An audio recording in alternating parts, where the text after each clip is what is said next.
Hi, everybody. I'd like to thank everybody for coming out. It's 7 o'clock, so we want to get started. The folks at RiverBender.com have been kind enough to live stream this on the internet. So I know our campaign has used the social networking sites to get it out there, and we've probably got some people watching it online. So we don't want them to see a blank stage and wondering what's going on. We want to get this thing started off. I'm Jason Plummer. I really do appreciate everybody coming out. I tell people all the time, you know, it's great to see people come out to events. Everybody's got their own life. They're at church, they're at work, they're at the Little League practice, they're at baseball games, they're doing things with their family. But this election cycle is very, very important. I believe it's the most important election we've seen in a while. And so the fact that you guys take time away from your personal life to be here means a lot to me and everybody involved in the process. So I appreciate y'all doing that. I want to take a couple minutes, talk about myself, talk about the campaign, talk about the district.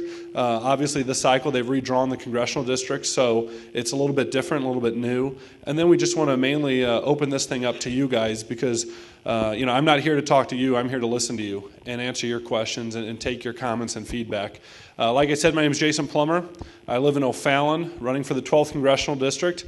12th Congressional District, right now we are standing like the northern edge of the 12th Congressional District. It goes from Alton to Kentucky.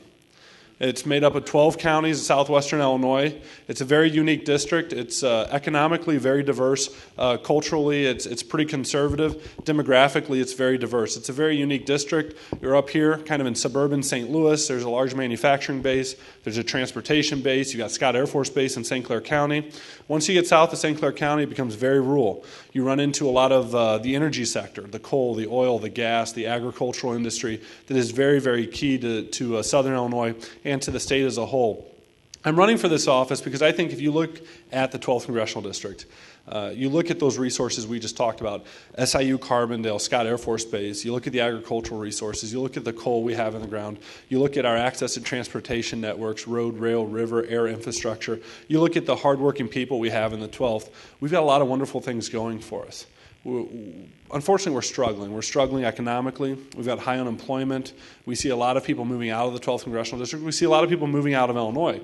So the question is, if we have all these wonderful natural resources, if we have all this human talent, if we have all these things going for us, but we're still struggling, why is it? And I tell you, it's because of poor public policy.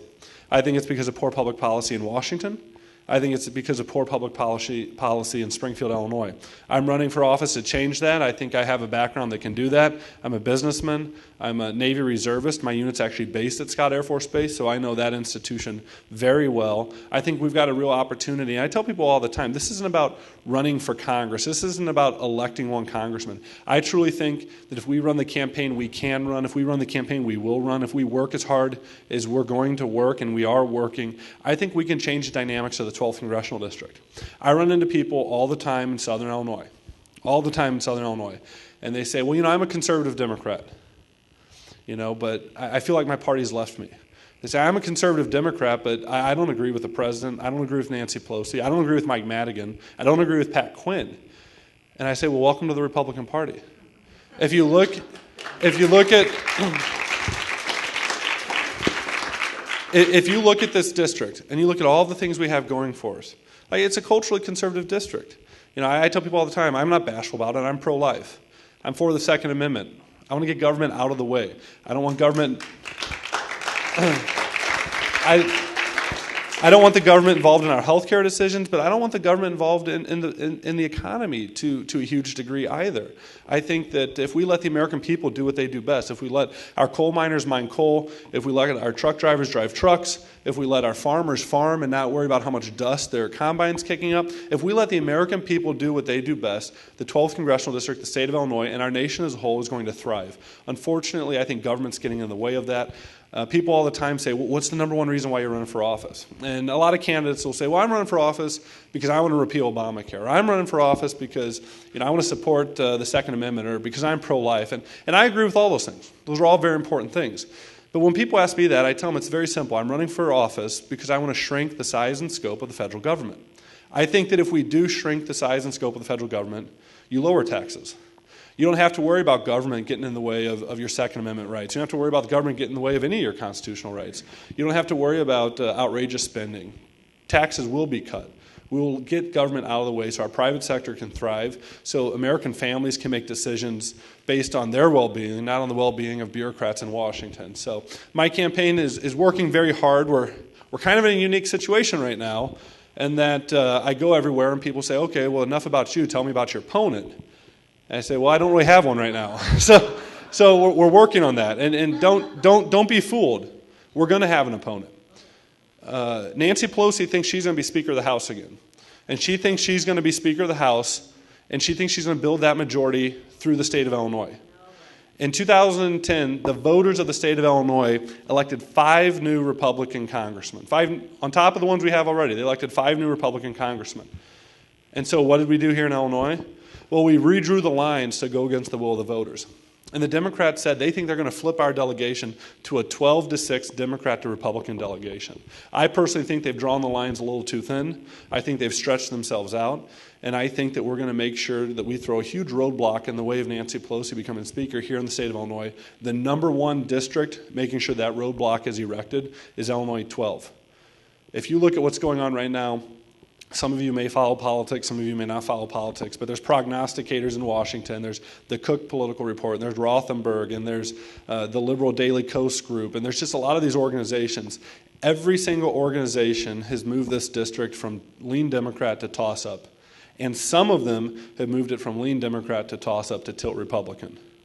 Because we're running an aggressive campaign, because we've recruited a lot of volunteers, because we're working hard, because we're crisscrossing the district. Most importantly, though, because the voters are fed up, and we represent and articulate the message they believe in. So I appreciate everybody being here, and I'd really like to open it up to questions. Like I said, I'm not here to preach to you all. I'm here to listen to you all, and I really do hope that everyone takes the time to ask some questions, listen to what I have to say. If you like it, great. If you don't like it, give me some consideration, and let's definitely make sure that when you leave the door, you go out the door. I don't care who you're voting for, but you're going out to the door and you're talking to people at church, you're talking to people at work, you're talking to people at Little League games, you're talking to people wherever you may spend time about how important it is that they get out and vote.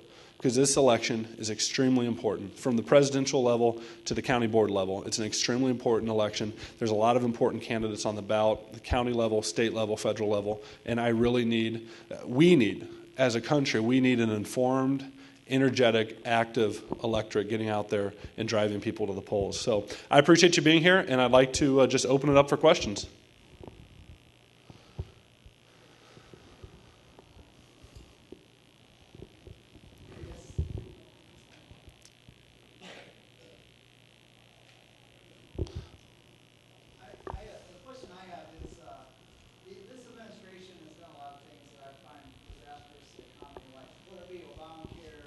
Reckless spending and borrowing.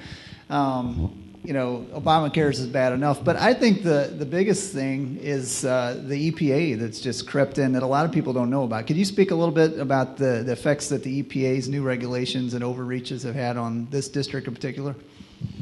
Yeah, and I appreciate the question because that is very important, and I'm going to go at that from a couple angles. First, I just want to point something out because I think a lot of times, we hear billions of dollars and trillions of dollars and hundreds of thousands of jobs and millions of jobs. We hear all these stats and figures, and sometimes you just need to get rid of all that stuff and you need to look at things from a common sense standpoint. First off, the EPA has over 18,000 workers. And my question to you is that necessary? What happens when the EPA has 18,000 employees? What happens when these bureaucracies grow so large? Well, I'll tell you, and I'm not bashing people that work for the EPA, but I'm telling you, there's 18,000 people out there that feel a need to justify their existence. They have to justify why they're employed by the federal government. So how do they go about doing that? Well, they go about doing that by creating regulations that I personally believe strangle our economy. Let's talk about a couple regulations. The EPA actually, and right now this is kind of stopped, but they're kind of trying to push it through committee and through a couple different angles outside of legislative bodies. They're trying to regulate how much dust a combine or a tractor or just farmers working their fields kick up. Now, I don't know about you guys, but I think outside of God, there's not many people that can regulate dust. Dust it's a natural thing. It happens. If you're going to be farming fields, if you're going to be producing crop, if you're going to be feeding people, you're going to have dust. Even more worrisome than that, they actually tried to pass a rule that kids 16 and younger couldn't work on their own family farms. I think the backbone of this nation is small businesses, and I think the backbone of our small business industry is farms, family farms. And I mean, I grow up with kids who are 8 or 9 or 10 working on the family farm, bucking hay, driving tractors, helping their family out. And the fact that these bureaucrats in Washington, who've never spent time on a farm in Iowa or Southern Illinois or Indiana or anywhere, want to regulate that is absolutely ridiculous to me. And I will never forget, there was actually an interview, and they were talking to some EPA employees, and they said, how can you justify, how do you in Washington, D.C., congressmen were asking, how do you in Washington, D.C. know about family farms and how they operate and whether or not kids should be working on family farms? And the EPA employee said, well, the secretary, the cabinet member, the secretary went to the Iowa State Fair this year. This is true. And they said, well, okay, but, what does that have to do with regulating family farms? I said, well, they spent a lot of time at the Iowa State Fair and talked to a lot of farmers. I mean, these people, they don't come from middle America. They don't come from family farms. And here they are telling us what we have to do. The EPA has strangled our economy. 12th Congressional District has a tremendous amount of coal. We've gone from 37 operating coal mines to 9 operating coal mines in 20 years. Now, I assure you, we haven't run out of coal. If you take John Shimkus's district, which is just to the east of our district, and you take our district, there's more BTUs in coal than Saudi Arabia has in oil. In southern Illinois, more BTUs in coal than Saudi Arabia has in oil. But because of the EPA, because of other bureaucrats, because of crazy red tape we throw up in front of our industry, we're not allowed to access those products. We're not allowed to employ people in quality jobs. I mean, coal miners in southern Illinois, that's a great job. That pays well. That's the lifeblood of so many of these small towns. Why is DuQuoin shrinking? Why is Steelville shrinking? Why is Pinckneyville shrinking? Why is Murfreesboro shrinking? Well, because we're taking away their industry. We're taking away their jobs. The EPA is a major fault of that.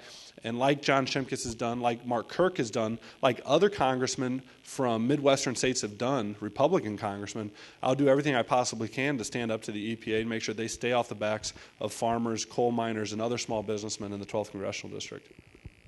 I think there's a question over here.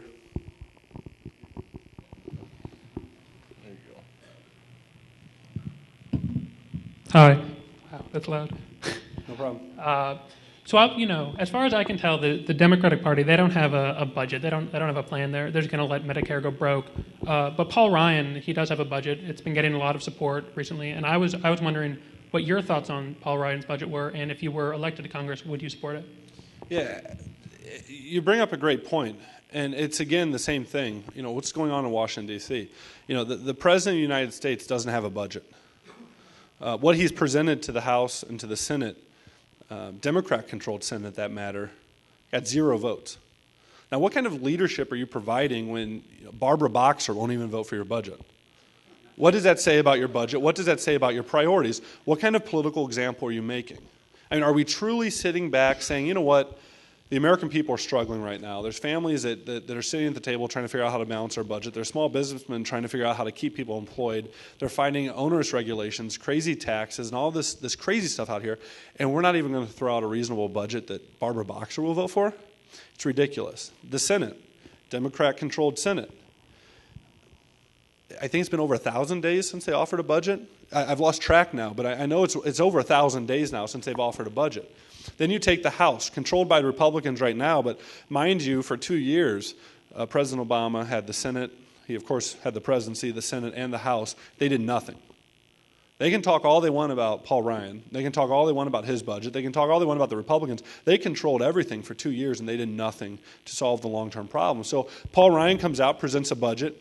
A lot of people think that the budget provides a path to solving the fiscal problems we have right now. And what's going to happen because of that budget? Well, I can tell you what's going to happen because of that budget. In about 3 months or 4 months, you're going to see these TV commercials. And they're going to have, grandma in a wheelchair getting dumped over the cliff by every Republican congressman in the United States and every candidate for Congress in the United States, because they're going to try to scare people. Because as this gentleman said, the president hasn't presented a legitimate budget. The Senate hasn't presented a budget. They have no plan. They have no alternative. The Republicans throw something out there that economists from both parties have said solves a lot of our problems. And instead of saying, instead of negotiating on that plan, or instead of presenting their own alternative plan, they're going to attack the Republicans for trying to solve problems. That's what's wrong with politics today. I saw a new poll today. Congress has an approval rating of 17%. You know why Congress has an approval rating of 17%? Because all you're going to see on TV is Jason Plummer dumping grandma over a cliff, and all you're going to see is Jason Plummer trying to end all of these different programs that the Democrats themselves are asleep at the switch, providing no solutions and allowing these things to run rampant.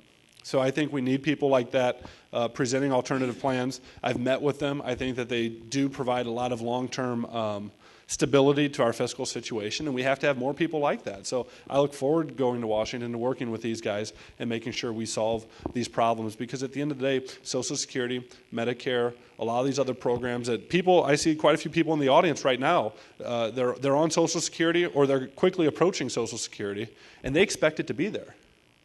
And if we don't get serious, as I always say all the time, have serious people provide serious solutions for the serious problems we face, Social Security won't be there. And so I am going out there to make sure that we provide some sustainability and some prosperity to those programs. Next question. We got a couple right here.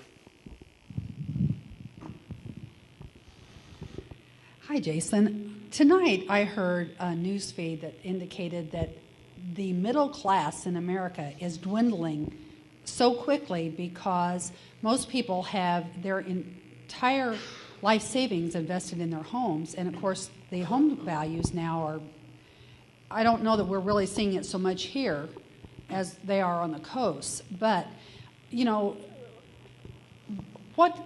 we need to think of a cure for this. They're saying that the recovery, which they were estimating at first to be a decade, now will be at least 2 decades to recover that. Do you have any ideas on a solution?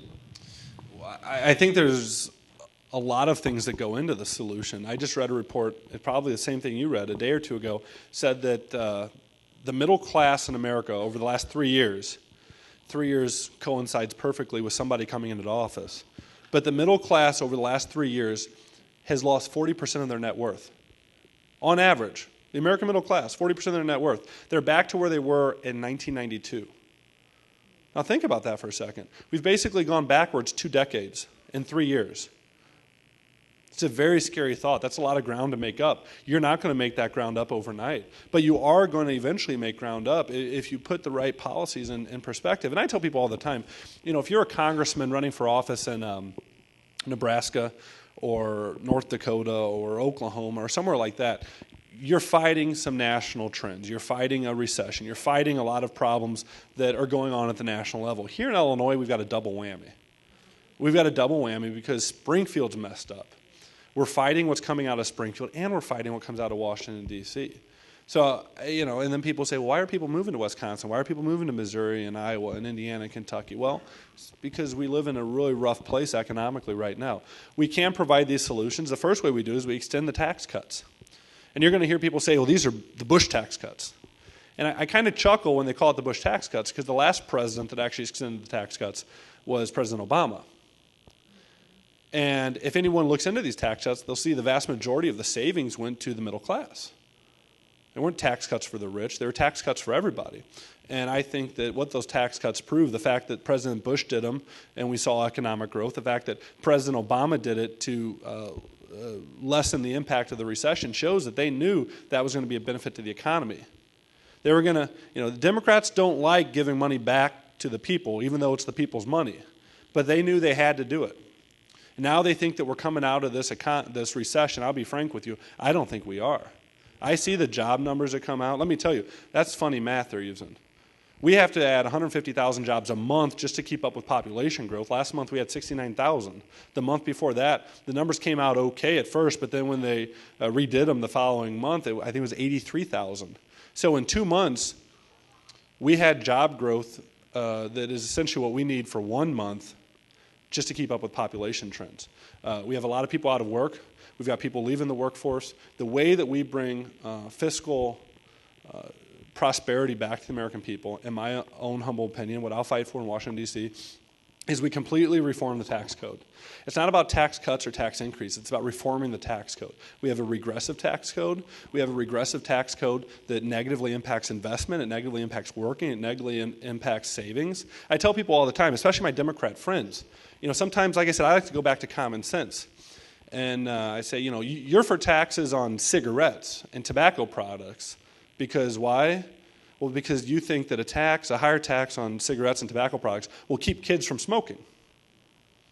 And a higher tax on other sin issues will keep people from drinking or smoking or doing whatever it is that they want to do. I said, so what does higher taxes on wages do? What does higher taxes on investment do? What does higher capital gains taxes do? Well, I'd argue if it keeps people from smoking, it's probably going to keep people from working. It's probably going to keep people from investing. It's probably going to keep people from putting their money back into the economy. So what we have to do... So what we have to do is we have to provide incentives for people to invest. We got to provide incentives for people to work. We've got to make it, I know people all over the 12th Congressional District right now, in Continental Tire, in Mount Vernon right now, they're trying to fill 440 positions. They can't fill 440 positions right now because people are making more money not working than they would be working. Now, what kind of society is that? We've got certain demographics have unemployment rate over 33%. High school kids can't find jobs right now. Returning vets cannot find jobs right now. College graduates cannot find jobs right now. I don't know about you all, but I bet you everybody here had a job when they were a teenager. And I bet you that job was one of your first jobs. I bet you that job taught you to show up on time. I bet you it taught you to work. I bet you it taught you a hierarchy, and it taught you how to work with customers and how to work with a boss and how to be responsible for things. And you went from that job to the next job to the next job to the next job, and you built yourself a nice career. Well, if kids can't find jobs right now, and kids can't find jobs when they graduate college, at what point are they going to enter the workforce? And how much time have they missed learning those basic fundamentals that they're going to need to be successful in life, to put food on the table, to provide for their families? Right now, we have a government in Washington, D.C., not the entire government, but a lot of our elected officials right now would much rather see higher taxes, more people dependent on government, because they're a little bit more enlightened, and they know how to direct our lives. And I would argue I'd much rather have people out there working, providing for their families, learning how to provide for themselves, and that's how we're going to get it back. I guarantee you, that 40% drop in net worth, we're not going to make that up on food stamps.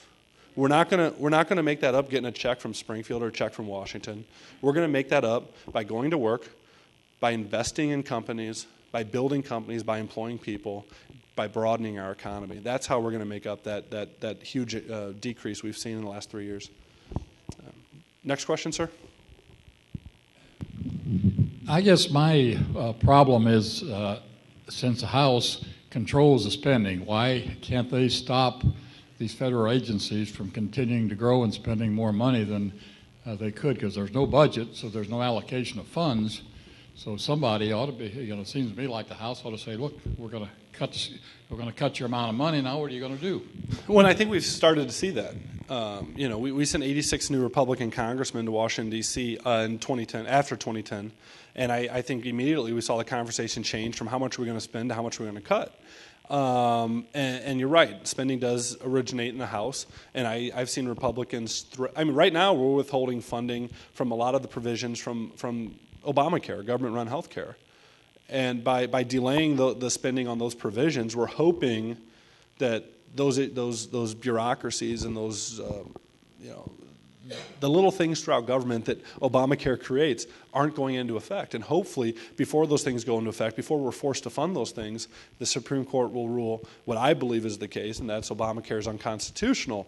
If they do not rule that Obamacare is unconstitutional, that's why it is so important to elect me to this position and elect other Republicans to maintain our majority, because we can still starve a lot of the funds necessary to make sure government doesn't take care of the health care of our lives. So health care is just one example, but there's numerous examples throughout government where the Republicans, could you imagine if we didn't control the House right now? Could you imagine what would be going on? I have to give a lot of credit to the Republican leadership, because they take a beating all the time. We only control a third of government. We don't have we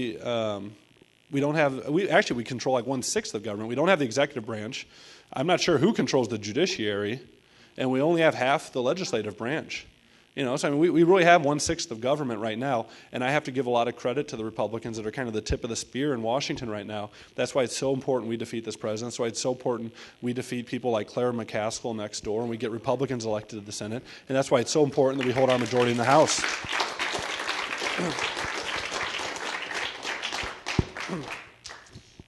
Next question? Sir. Hi, Jason. Thanks for the opportunity to be able to ask you guys some questions. This is kind of goes on this gentleman's question a little bit. We've seen a lot of people, especially in the last election, get elected. They ran as super conservatives, and then they get up there, something happens to them, and next thing you know, they're voting down around 60% of the time with the Republicans, 40% with the Democrats. Could you talk a little bit about what might happen up there to cause that, and what you can do to stick to your guns? Sure. No, I appreciate it. A couple questions there. First, I'm not going to be voting with the Democrats 40% of the time. I can assure you that.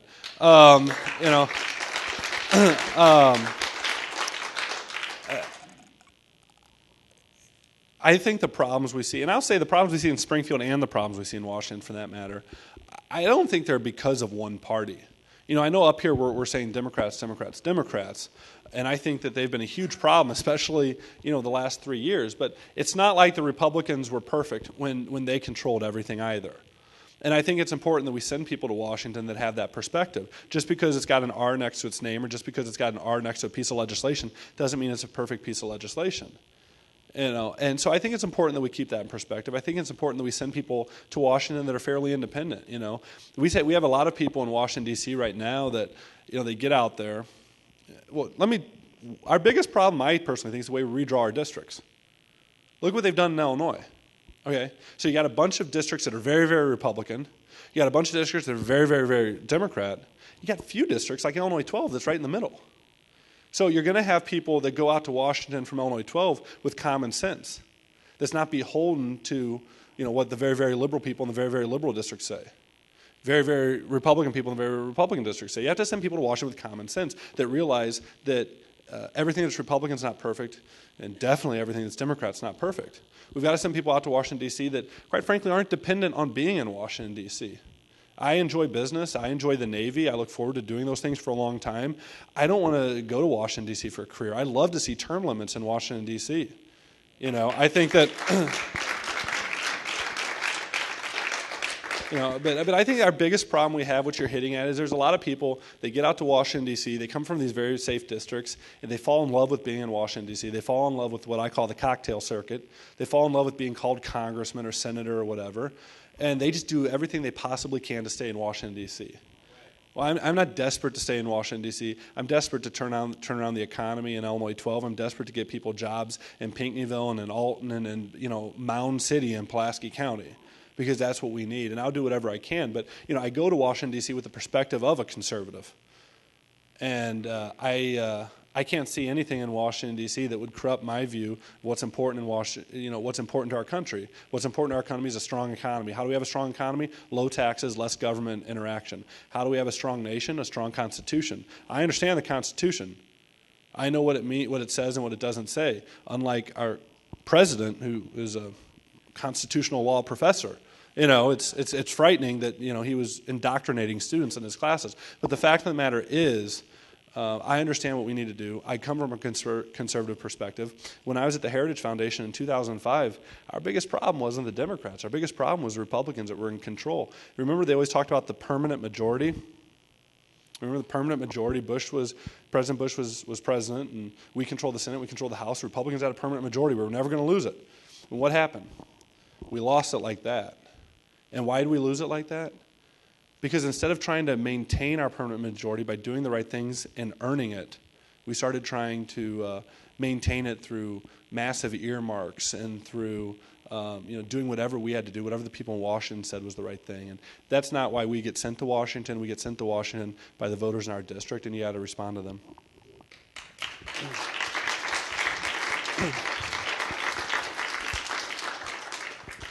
Sir? It's a good-looking T-shirt there. You like that? Yeah. My wife made that. Talking about the teenagers with their jobs, my first job was 15 years old, pumping gas at 13.4 cents a gallon. And I was able to make change for the customer. So many kids can't do that today. And education is a problem, our education system. Perhaps you might have some thoughts about that, as well as the retirement system for the public sector. Well, I don't know. Go ahead. Yeah. I don't know what to address there. I don't know whether to address the fact that you're allowed to work at 15, the fact that gas was 13.4 cents a gallon, or the questions you actually asked, because I personally think those are all issues. I think that those are all major issues. I think getting to the point of what you said, let's look at it from a state perspective first. I mean, I think that the official sport of the state of Illinois is kicking the can down the road. And if you look at what they've done to the pensions here in Illinois, I mean, talk about a lack of backbone. I will not forget, I'll just be frank, I won't forget, I was right in this area right here, 4 or 5 years ago. I was sitting at a legislative thing where it was just like this, only I was in the crowd asking state legislators questions. And I asked one state legislator a question about, actually I didn't, another gentleman asked the state legislator a question about, the deficits we had and the pension problems we had, and, are we really going to finally resolve this? Governor Blagojevich is in charge. Are we going to solve this? And the legislator said, well, the way I see it is by the time those things kind of become big issues, I'm not going to be in office anymore. Oh, no. And it was like, poof, right there. It was like, that's what's wrong with Springfield. You don't have people willing to grab the bull by the horns. If you're a small businessman and you're bleeding money and your bottom line is bright red, you've got to do something about it. But these people in Washington, these people in Springfield, they borrow more. In Washington, they just print more. And they think that eventually something's going to come along and solve these problems. We have to grab the bull by the horn. Here in Illinois, I can't really address that, but I can work with state legislators to try to help instill my values, try to get good people elected. Like I said, in the 12th Congressional District, it's not just about electing a Republican congressman. If we run the type of campaign we're supposed to run, if we work as hard as we're supposed to run, good Republican state legislators will win as well. And they will help reinforce what's going on and help change what's going on in Springfield. The state of Illinois, and I feel sorry for a lot of these public employees. Let's be frank. I mean, these people may have worked for 30 years, and they, not everybody, but they may have put a lot of money in the system, and these people have spent the money like crazy. It doesn't go into a lockbox. That pension money doesn't go sit over here and get invested in bonds at, it used to be 3%, but now, 0.5%, or, that money doesn't stay there. That money just gets spent. And people assume that, it's pay-go. Pay as you go, that the money will eventually be there. And right now, the money's not there. The state of Illinois has 4 of the 10 worst public pensions in the country. We've got pensions that are less than 30% funded. Southern Illinois is getting abused. Let's talk about teachers. There's 2 different pension systems for teachers in the state of Illinois. There's a pension system for Southern Illinois teachers. There's a pension system for teachers in Chicago. Can you guess which one's better funded? Exactly. Well, in Washington, D.C., it's the same thing. You have a bunch of career politicians that aren't used to running a business. They're not used to signing the front end of a paycheck. They're not addressing the issues like this gentleman brought up of Social Security, of Medicare. The fact of the matter is Social Security is going broke right now. And Republicans say, hey, let's fix it. The people that are in Social Security right now, we're not even going to touch. Everything stays the same for you. The people that are going into Social Security pretty soon, not even going to touch it. Everything stays the same for you. But the younger generation, they should have the option to do things. And we get attacked. We get attacked for trying to solve a problem. They're letting it go broke, making it worse on a daily basis. And we're going to talk about that in this campaign. Because you're exactly right.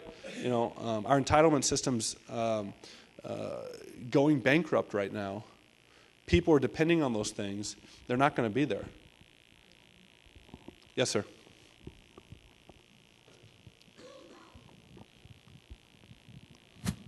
Could you kind of go into a little bit more detail? You said we need to reform the tax code. Yeah, sure. And I didn't either. I think I missed it if you said something. But do you believe in a flat tax where everybody pays a little, or a percentage, or what? Do you have any details that you formulated Absolutely. in your mind? Well, a perfect example. My family, we have RP Lumber Company, for example, right? And we paid more taxes this year than General Electric. And they had like a $10 billion profit. Now, how does that make sense? Does that make any sense? The tax code is in deep trouble right now. And what I mean by that is you've got powerful interests. They may be very, very wealthy people. They may be very, very large businesses. But they have the ability to afford lobbyists that create loopholes, that create all these different little tweaks to the tax code. Our tax code grows by hundreds of thousands of words every year. Okay? Well, those words are getting added for a reason.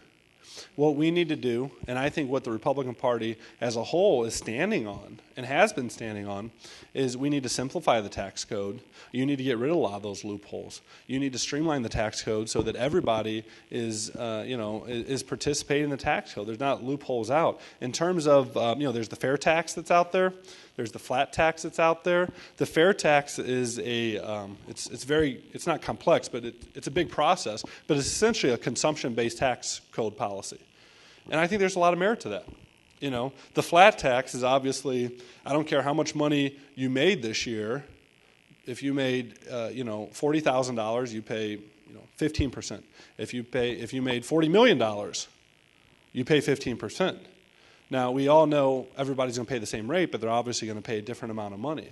And there's a lot of merit to that as well. I personally think the first thing we need to do is shrink the tax code, clean up the tax code, make it more transparent so that everybody that should be paying taxes are paying the taxes. They don't have special interest loopholes. I want to get rid of those loopholes. Then I think we need to have a serious discussion. I think that it's very likely that at the end of the day, what we would end up having is something that takes it would probably be I'm just being blunt, it would probably be very hard to get a straight flat tax, but there is probably definitely a possibility of decreasing the number of levels, maybe to 2 or 3. And I think that there's also a way to bring in some elements of the fair tax that would create some consumption-based elements in the tax code. But when I talk about taxes, look, do you know we're the basket of capitalism, the basket of democracy here in the United States. We have the highest corporate tax rate in the world. Up until just a little while ago, we had the second highest in Japan. We've actually exceeded Japan. We have the highest corporate tax code in the world. And people wonder why businesses may leave the United States. People wonder why when a large company makes profit overseas in Ireland or in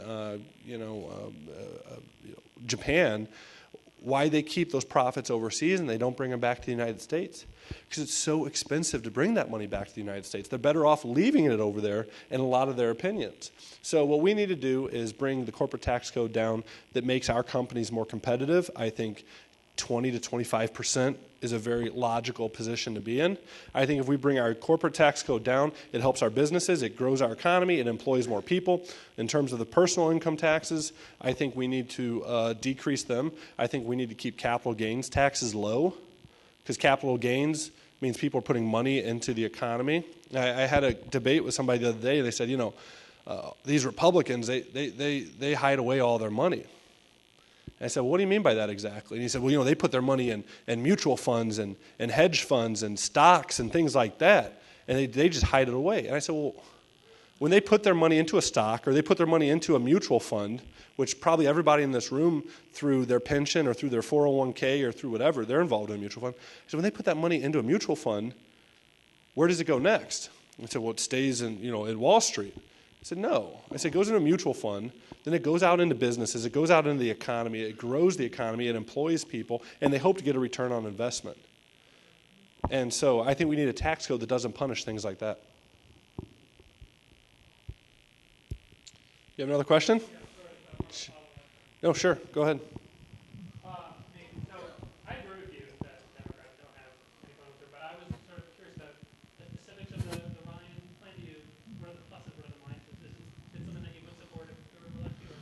Well, the specifics of it are pretty simple. I think that the Ryan plan aggressively addresses basically every entitlement program that we have.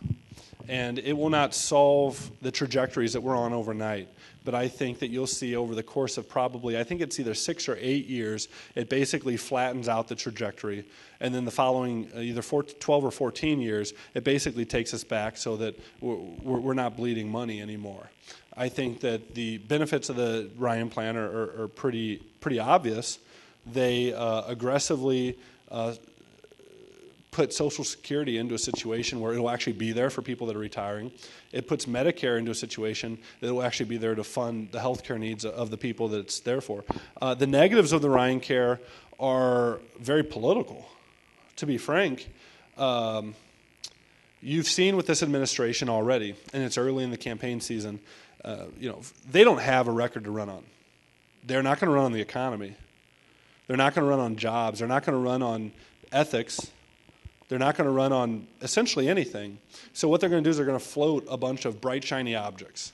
And they're going to try to distract the voters with all these different things, because the more we talk about jobs, the more we talk about the economy and how the Obama administration, their Democrat allies, have failed the American people on those issues, the more successful we're going to be. So, they're going to talk about contraceptives, and they're going to create a war on women, which is humorous because, I was doing the math the other day, and, the 12th Congressional District, I think we've got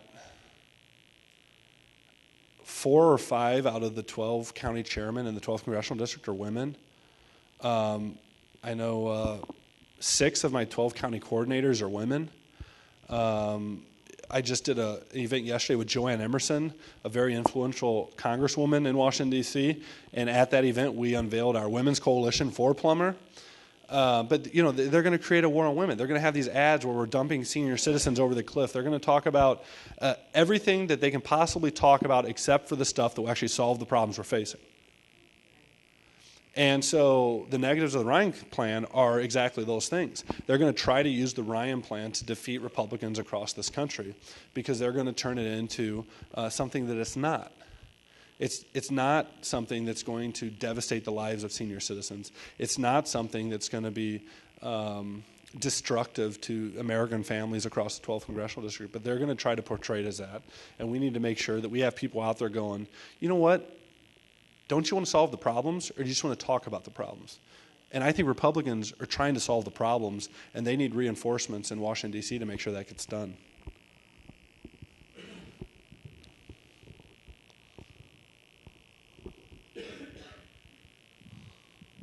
Hi, Jason. Is that on? It's on. I'll step back. I respect you a great deal. I think you're a principled conservative. But I'm going to have to disagree with you on that you think the Republican leadership in Congress is doing a good job. I don't. This administration assaults our society almost on a daily basis, suing Arizona for trying to protect their borders, suing Florida for trying to clean up their tax rolls. I think they're the mushy middle. They're not being true leaders. They should be screaming every day about what's going on with this administration. And they're not. It's quiet. It should not be quiet. We need somebody up there like Scott Walker who's going to change things and not be worried about the political fallout. We need somebody who cares about the country and not his political career. I want you to be like that. I appreciate that. And, I would say, too, I don't know how many people saw the news today, but when you control 1/6 of government, it's hard to do everything you'd like to do. And by no means am I making excuses for anybody, but, I saw today that Darrell Issa, the congressman from California, who's been very aggressive on this attorney general of ours, who just never ceases to amaze me. As you alluded to, he's suing the state of Florida because they're trying to remove dead people and folks that aren't even American citizens from voting rolls in Florida. And most importantly, this administration has done an interesting job of keeping Fast and Furious off the cover of every newspaper. I mean, literally what has occurred is the federal government said, let's give a bunch of semi-automatic weapons to people that we know will give them to the drug cartels in Mexico. And let's hope that we can track these weapons and then catch people. And the only thing I'm aware of happening is, statistically, I mean, it's fact, hundreds of people in Mexico have been killed. We had at least one law enforcement agent in the United States who was killed by one of these weapons. And today I was very proud to see Darrell Issa announce that they were going to file contempt charges, or take a vote on contempt charges against the Attorney General of the United States. So this administration does so much. We could take all day going after all these things, but at the end of the day, a lot of those cases, we're going to be following those bright and shiny objects. And what we need to do is make sure that we're very focused on the pillars that I think will return a strong conservative majority to Washington. And that's talking about the economy, that's talking about taxes, that's talking about the job situation, and talking about the ethics of this administration. So by no means are they perfect. There are things that they've done I disagree with. I wouldn't give them an A+, but I wouldn't give them an F either. They're fighting a lot of headwinds. They're fighting entrenched majorities in the Senate and the executive branch. And, I think if we add more people like me to the Republican majority in the House that holds their feet to the fire, it's something I said all the time. Whether we win or lose, whether your candidate wins or loses, you got to continue to hold their feet to the fire. And if a Republican runs and says, I'm going to fight to lower taxes, I'm going to fight to hold the Republican leadership to standards, if we're going to fight to preserve the Second Amendment, if we're going to fight for our pro-life beliefs, whatever it may be, after they get elected, they darn well better do that. And so I appreciate you being so, and I know you're super involved, Dan. I know there's people here that are super involved, but that's how we make sure that happens, by staying actively involved. I lost that lieutenant governor's race in 2010, and I didn't go home and cry. The next day, I went to the office and I stayed involved. I've been to your meetings. I was at the Republican Central Committee meetings, because we have to stay involved, because I assure you the other side will always be involved. So you're right, the Republican majority is not perfect, but the best way to solve that is by sending more good conservatives to Washington. I think I saw a question in the back. Something that you can do when you get to Washington to make serving in the United States Armed Forces an honorable profession, and to make the United States a country, once again, that's feared, respected, and honored by other countries throughout the world? Yeah, I appreciate that. There's a lot of good people in Washington that serve in the armed forces, and and I'll be very brief on this one. I'll just be blunt. That one of the most frustrating things I've seen in the last year, and this is a Republican and Democrat thing, is you took politicians from both sides of the aisle that could not reach a common sense agreement on the budget and on spending, and because of that, who are they holding hostage? The men and women in the armed forces. We're going to cut $500 billion from the United States military. We're going to take our military back. If this budget goes through and the military bears the cost that we're supposed to bear, we'll have the smallest Navy since World War II. We'll have the smallest standing. I take that back. We'll have the smallest Navy, I believe, since World War I. We'll have the smallest standing military since World War II, and we'll have the smallest strike fighter force that we've ever had in the history of the United States.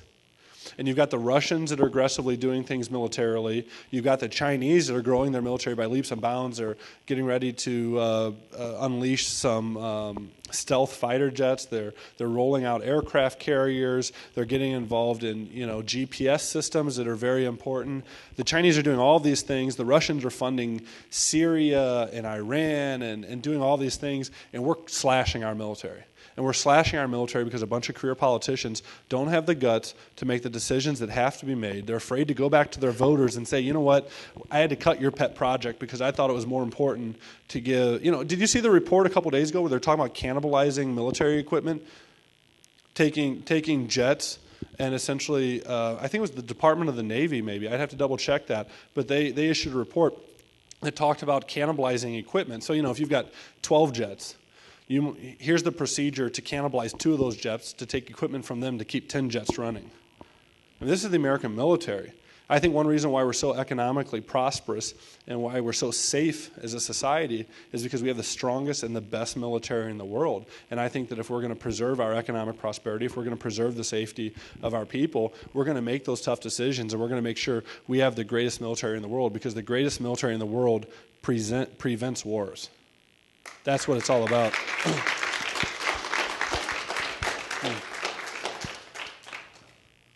Yes, sir.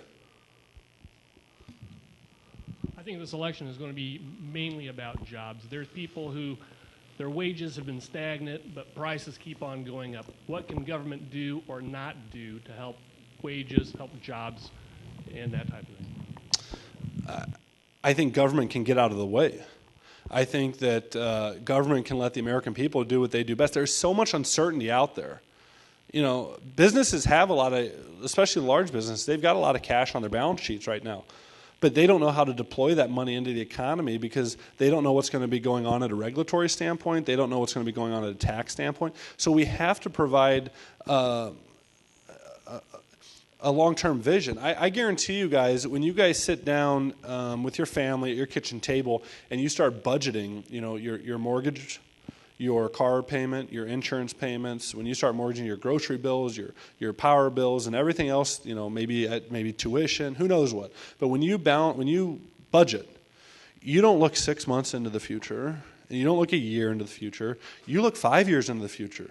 You look 10 years into the future. When small businesses make plans where they're going to go buy a big truck, which creates jobs, or if they're going to go out there and they're going to buy, you know, a farmer's going to buy a combine, which creates jobs, or if a small business is going to buy,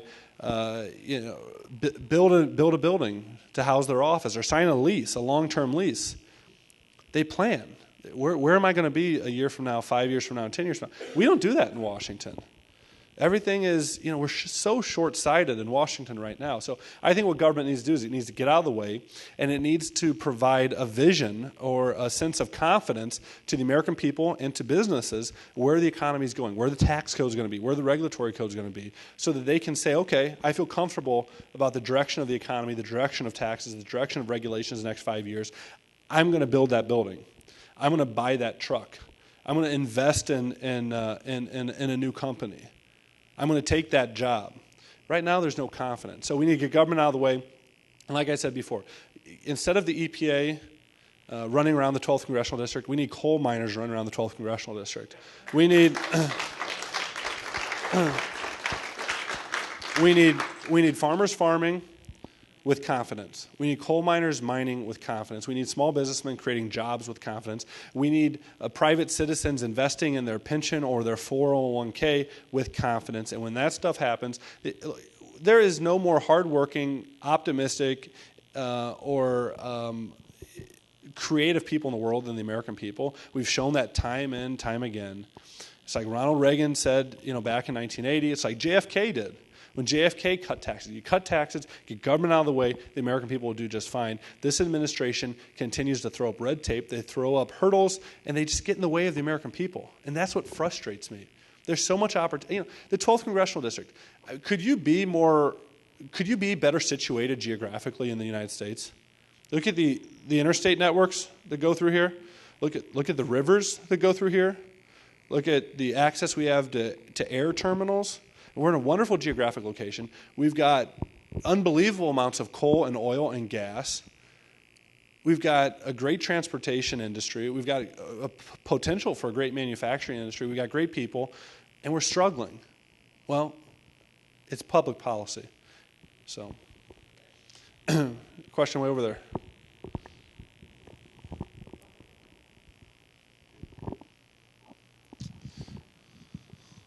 I just read in the paper a couple months ago that in 2006, the Internal Revenue Service did not collect $385 billion. What would you do to take care of that and make sure they collect the amount due? Sir, if you hold on to that for a second, when you said they did not collect $385 billion? That's true. Well, I assume, is that people? Are you referring to people that just didn't pay what they owed, or money that was left on the table, or? I'm just referring to they didn't collect it. They said supposedly they laid off people so they didn't have enough workers to dig into it and collect the money. Sure. Well, I think the best way to collect the most amount of revenue for government is to make the tax code more simple. I'll never forget the study, and I don't remember the exact number, but it was 20 or 30 different of the top tax attorneys in the country. And I think it was the Heritage Foundation maybe that did it, but they gave them not a super complex, but a decent tax return. And they gave it was either the top 20 or 30 tax attorneys in the country. And they said, tell us how much this fake person, we filled out this, tell us how much this person owes.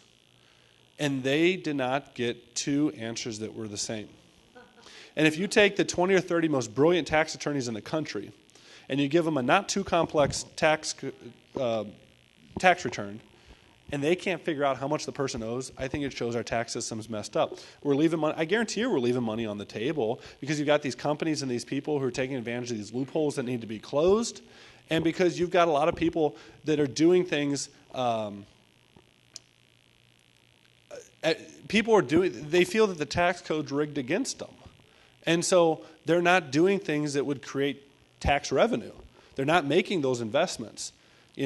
Right now someone might be investing with, if there's capital gains tax of 15%, maybe they'll go ahead and invest in that stock and help spur the economy. But if capital gains goes to 30% or 40%, the risk, it doesn't make sense. The risk and reward isn't there.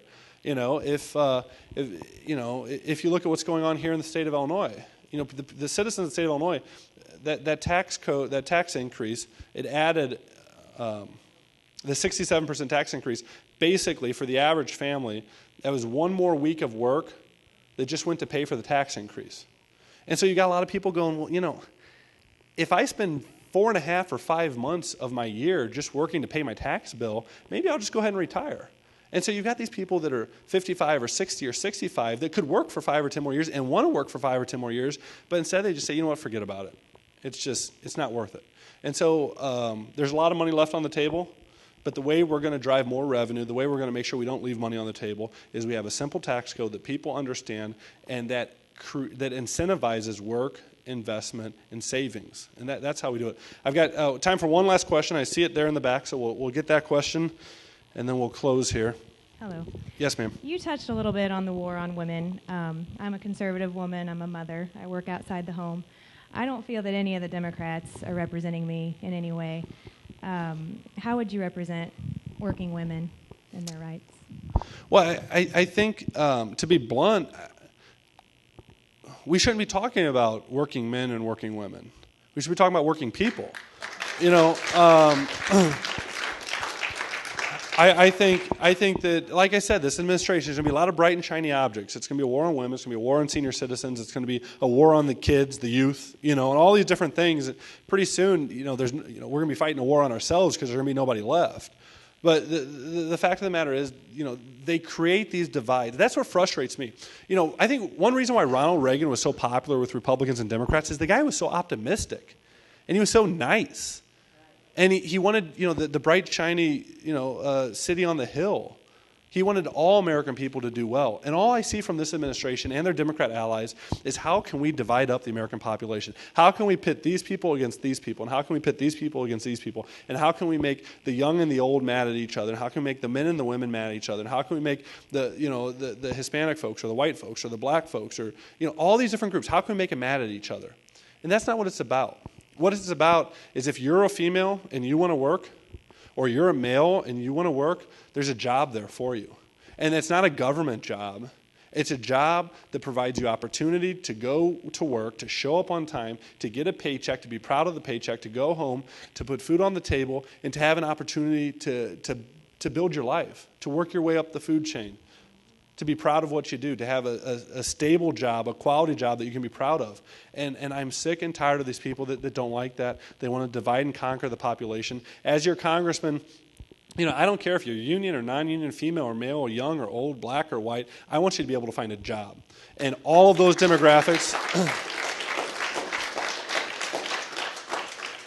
the only thing that I see right now amongst all those demographics is the fact that each one of them is hurting to find a job right now. And that's what I'm going to fight to change as your congressman. I'm not going to get distracted by the divisions. I'm not going to get distracted by the bright and shiny objects. I'm going to talk about the issues that you all care about, and I know what those issues are. So as I said at the beginning, this is, I believe, the most important election that we've seen. And people say that every year, but I do truly believe that if we're not successful this election cycle, the America we know and the America we've seen in the past will not be the America our kids and our grandkids know. And I think that we are the tip of the spear of returning America back to the prosperous, free, exciting, dynamic place that it has been and that I think it will continue to be. We're going to do that on the backs of the American people, not on the backs of bureaucrats in Washington, D.C., but this is such an important election cycle. You guys have proven it by being here tonight. You could be doing a lot of things. It means a lot to me that you're here. I appreciate it. But I encourage you guys, like I said, I don't care if you're voting for me or somebody else or who you like or who you don't like. Thanks for being here. Thanks for being involved. Thanks for being an informed voter.